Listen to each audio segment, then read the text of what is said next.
ઉના તાલુકાના દેલવડા સિમર ચોકડી પાસે ઇંગ્લિશ દારૂ ભરેલી કારનો પીછો કરતા ડ્રાઈવર કાર મૂકી અને ભાગી છૂટતા ઉના પોલીસે ઇંગ્લિશ દારૂ મળી અને ઉના પોલીસે તેના પર કાયદેસરની કાર્યવાહી કરી છે.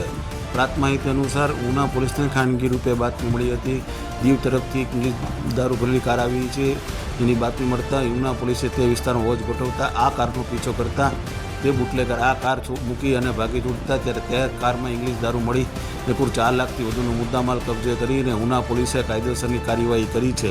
જ્યારે ઉના તાલુકાના દરેક સમાચાર તથા લોકલ સમાચાર જોવા માટે અમારી ઉના ન્યૂઝ ચેનલ સબસ્ક્રાઈબ કરો તો ધંધાકીય જાહેરાત આપવા માટે અમારો સંપર્ક કરો. ધન્યવાદ.